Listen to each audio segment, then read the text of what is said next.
Hello everyone, आप सभी का स्वागत है स्टेप अहेड की यूट्यूब चैनल पे। मैं हूं Saraswati. As you guys know कि हमारी एक नई सीरीज चल रही है फेलोशिप की कहानी, फेलो की जुबानी, और उसमें हम हर बार अलग अलग फेलो से बातचीत करते हैं। तो आज हमारे साथ है निहारिका, जो कि एक भूमि फेलो है। हेलो निहारिका। हेलो सरस्वती। आपका स्वागत है स्टेप अहेड में। I welcome you in step ahead. Thank you. तो निहारिका एक भूमि फेलो है अभी, जो कि चेन्नई में है।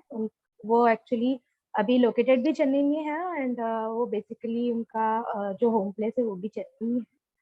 उन्होंने एजुकेशन में बीटेक इन बायोटेक्नोलॉजी किया है, एंड आगे अभी निहारिका से बातचीत स्टार्ट करते हैं। So, Niharika, can you tell us about your other courses or work experience and the reason why you joined this fellowship? Okay. So yeah, I joined before joining Bhumi Fellowship. I was working with two organizations before this. I worked with NPTEL, IIT Madras, and after that I worked with a content writing company, a digital marketing company as a content writer. Yeah, for 2 years I had work experience, and after that I joined the Bhumi Fellowship.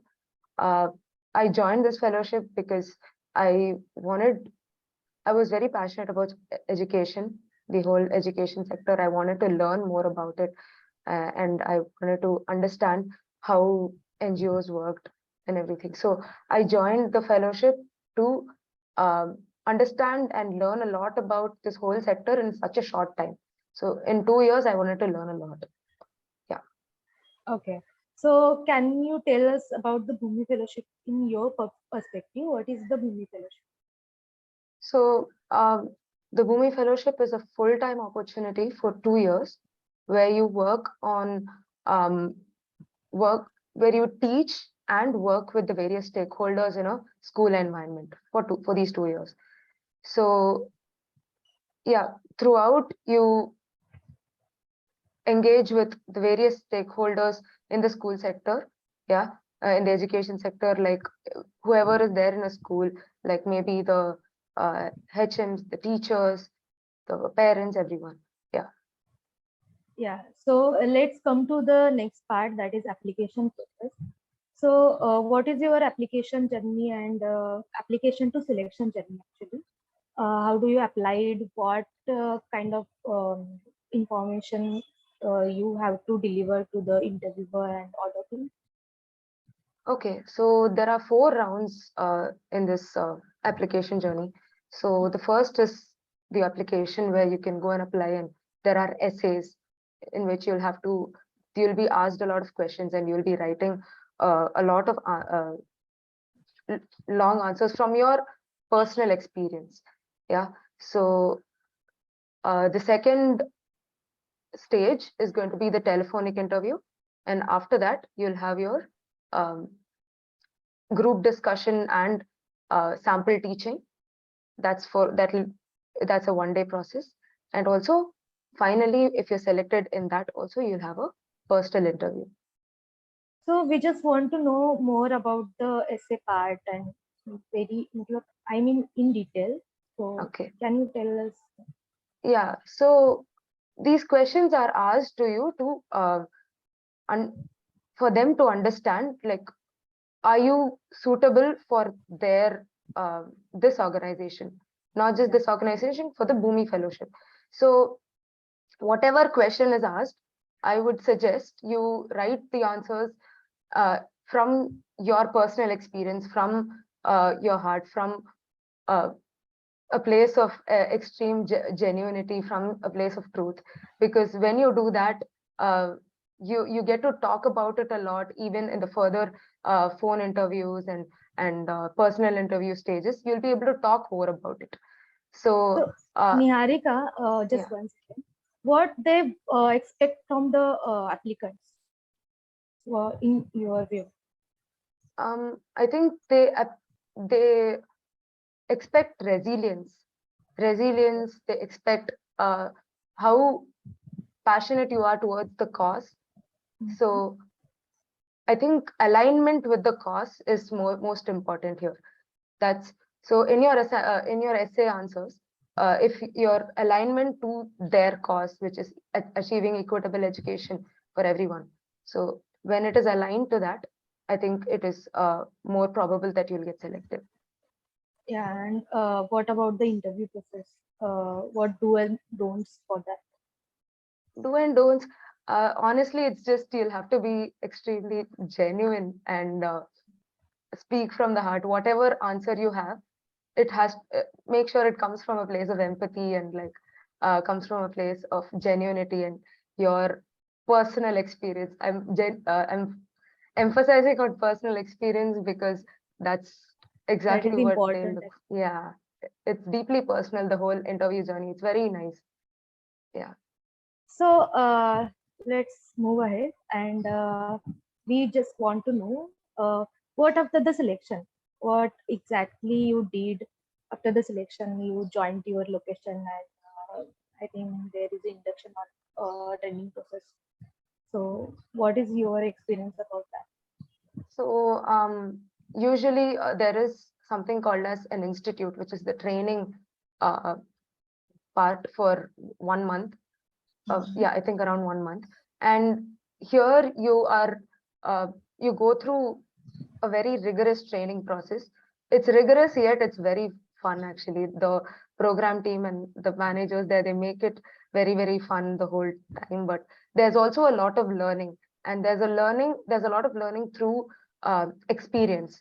It's not just I'll teach you, you listen. It's not like that. The whole institute is very interactive and a lot of fun and very interesting to go through. Okay. So, initially, when you started your work, what kind of challenges you faced, and how you get support from your senior? Okay, so when I joined initially, I joined exactly when COVID was getting over, like, Yeah. so the schools were reopening. So it was very, it was quite uncertain because we had online classes and we had offline classes which started soon after. So we had prepared a lot for the online classes and everything. We were planning to give all the students tabs so that they can, um, attend online classes and all that. But it school started offline. So shifting to that, managing with the shift to offline classes was a little challenging at first, but here also, right when offline classes were starting, the program team, the program managers here were ready to help us. They had a lot of these not a course, like workshops ready for us to make sure we face the offline classes with all we've got. Yeah. Okay. So let's come to the important question. What is the exact role of a Bhumi Fellow? Yeah, so a Bhumi Fellow on an everyday basis, they uh, teach, primary kids, and they teach only maths and English for them. And after that, they also focus on the other stakeholders in the education sector, which is the teachers, HMs, the parents, everyone else. So we try to understand. We have a model called whole school transformation. So I'm teaching a certain grade, a certain section in a class, and only that class is getting benefited. But with this whole school transformation program, we can transform how the other classes, other sections also get education in that school. So here the teachers, HMs, we work with them to make sure that they also transform themselves to teach better in their classes, to take forward the school in a better way. So for that, what kind of initiative you have taken for the whole school transformation? Okay, so it varies from school to school. It varies from fellow to fellow. But in our school, we once the fellows started going in, we had a lot of teacher circles in which the teachers come together, we sit and discuss, we play games. So the relationship between the teachers built really well. So that was something that we did. We also had so there was a lot of teacher shortage in my school. So we have been recruiting volunteers to teach in the meantime. So that is something that we can do to help the teachers and also the students, right? Obviously. And one main thing that happened was the teachers express, where a lot of teachers came together and we had a huge event for them. They felt appreciated. Yeah. Definitely. So let's come to the part of the day flow, working hours, working days. What about that? So uh, we work from Monday to Friday, and we have working Saturdays every alternate Saturday. And I think we need the working Saturday to work on the other things, because whenever the school functions, we are going to be there. So it's dependent upon the school, when on the weekdays when you go to school, and if you have school on Saturday, you will have to go. So it's based on when your school functions. Other than that, you do have a working Saturday every other Saturday. Okay. So in that, what are how many days you do school visits, and how when you are doing like office work, any reports or any other documents? Yeah, so whenever school functions, so school functions from morning 9 o'clock to afternoon, maybe 4 o'clock, 3 o'clock, 3:30. So until then, we work in the school. And then if you want, you can, for me, it's very flexible. You can either go home and work until maybe 6 or 6:30, or if you want, you can go to the office as well. We have a really good work environment where we can sit and work. Yeah. It's totally flexible, it means, right? Yeah, it's flexible. Yeah. So how many stakeholders you are working with? We engage with 4 main stakeholders. Okay. So one is the HM, the teacher, the students, and the parents. Okay. So from the starting to now, what do you think that what is the most interesting work and what is the most challenging work for you in this fellowship? The most interesting work is that it's just that every day is a new learning experience. Not no 2 days are the same. Every single day is different, and every day, because you're exposed to these different situations every day, you get to think about a lot of different ideas, innovative ideas that you can apply in your fellowship and initiatives that you can take. So I think thinking about what you can do, the solution, that's the most interesting part of this fellowship, I would say. And the most challenging part would be, I don't know, just applying these innovative ideas. Yeah. And like probably Unacceptance. acceptance about the problems that are existing, right? So looking at that, it sometimes feels a little hopeless, but at the same time, you have to start thinking like a fellow, and you have to be like, okay, this is why I'm here. I have to do something about this, the thing that's Yeah. happening. Yeah. Yes. So what are the changes you are seeing yourself after the joining the fellowship, and same in the stakeholders? Okay. So in myself, I have I've seen, like, I'm seeing that I'm becoming a lot more organized, and I feel like I'm pushing my limits, and my limit, if it was at a certain place, now it's somewhere else. So I think uh, my emotional, physical, and mental limits have increased because they help you how to be more efficient, right? That is one thing.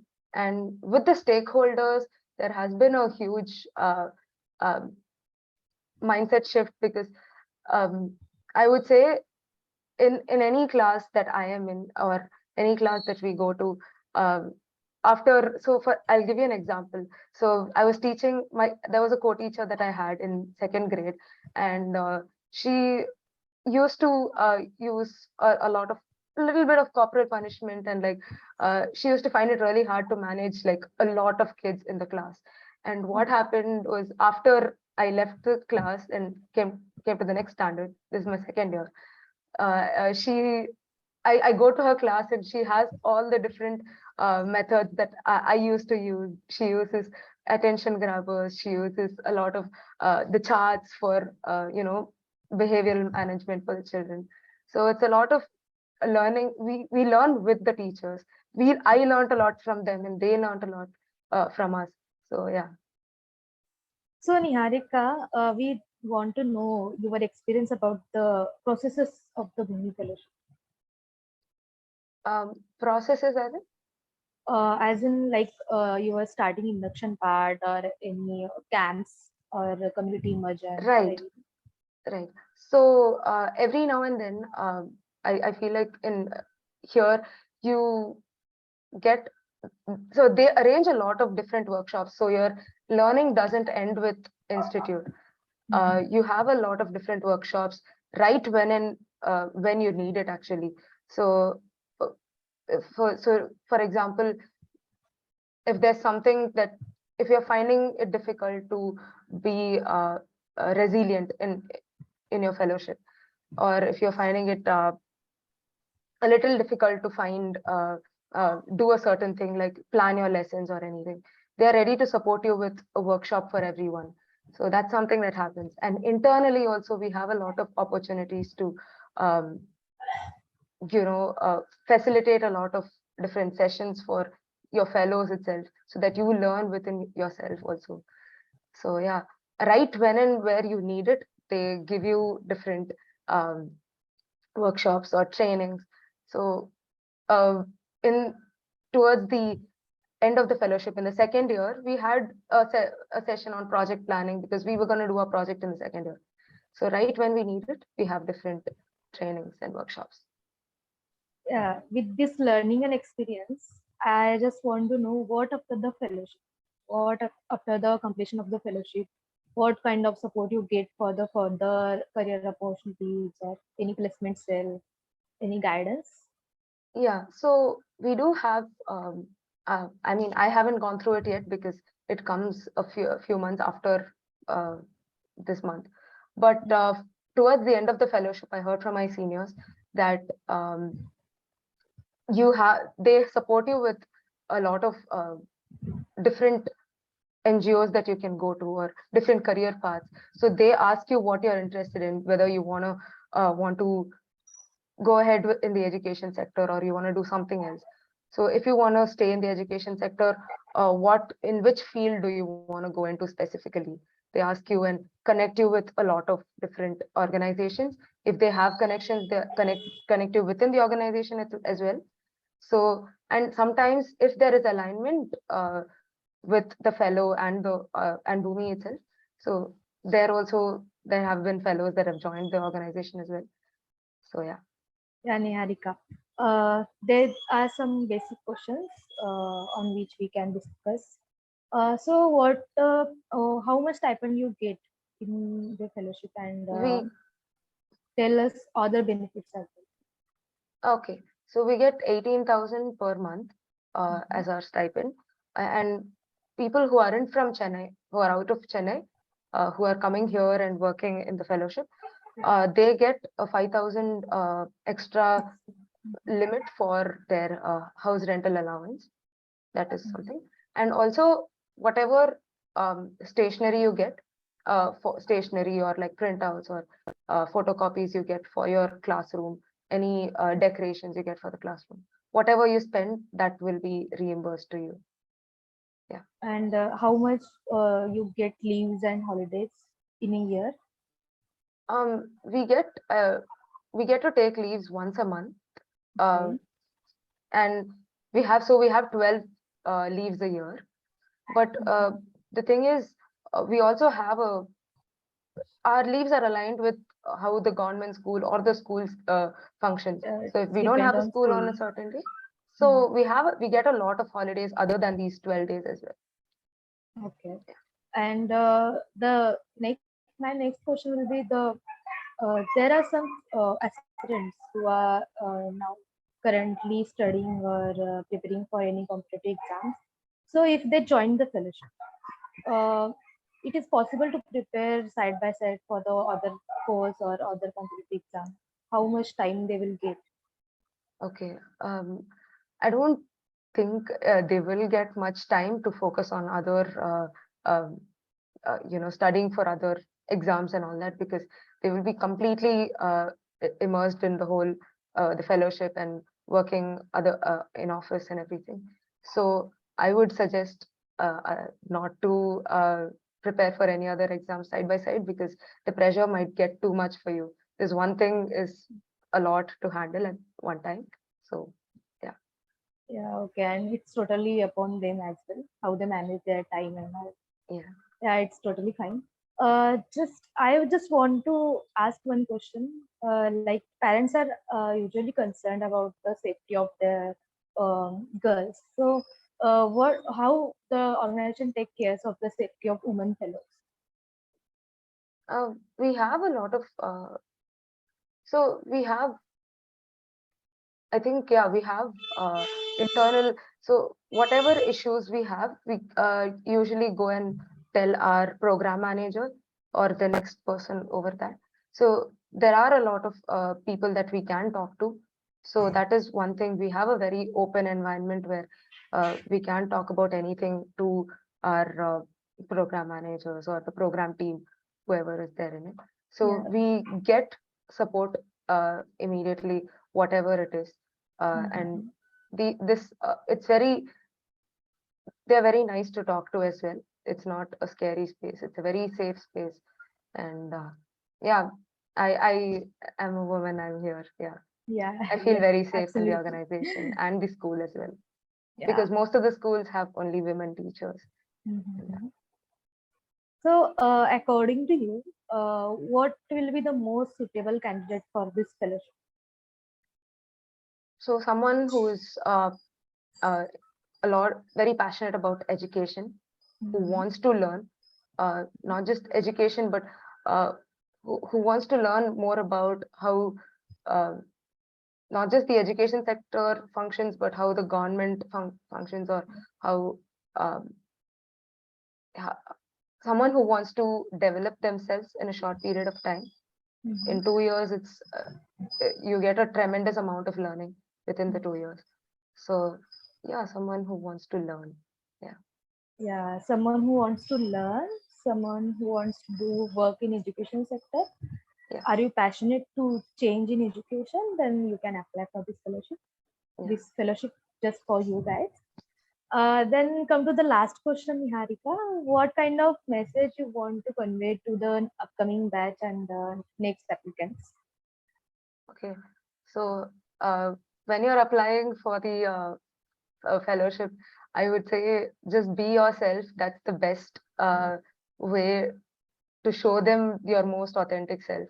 And when you show your most authentic self and you are vulnerable, that's what matters to this organization, because they really appreciate you coming from a vulnerable space and talking about your experiences. Okay, Niharikaa. Thanks for coming the step ahead and telling us about your journey, your experience. तो change makers, ये हुई निहारिका से बातचीत. आप अगर भूमि fellowship में अगर आपने अप्लाई किया है तो ये वीडियो आपके लिए यूजफुल रहेगा, और आगे फ्यूचर में अगर कोई अप्लाई करना चाहता है वो भी इस वीडियो को देख सकते हैं. इसके साथ ही स्टेप अहेड जो है आपको अलग अलग फेलोशिप, इंटर्नशिप एंड सोशल के जॉब के लिए फ्री में सपोर्ट प्रोवाइड करता है. हमारा एक मेंटरशिप प्रोग्राम भी है जो कि फ्री ऑफ कॉस्ट हम सपोर्ट प्रोवाइड करते हैं. हमारा स्टेप अहेड का नंबर नीचे डिस्क्रिप्शन बॉक्स में दिया गया है. अगर आप निहारिका से कनेक्ट होना चाहते हैं तो उससे जुड़े कुछ लिंक्स हम डिस्क्रिप्शन बॉक्स में प्रोवाइड कर देंगे. उसके साथ ही आपको किसी भी तरीका का कोई भी गाइडेंस चाहिए तो आप हमारे अलग अलग व्हाट्सएप ग्रुप या फिर टेलीग्राम ग्रुप से भी जुड़ सकते हैं. Thank you so much for watching and आप ऐसे ही जुड़े रहिए, आपको अलग अलग इंफॉर्मेशन मिलती रहेगी. Thank you Niharika. Thank you Saraswati.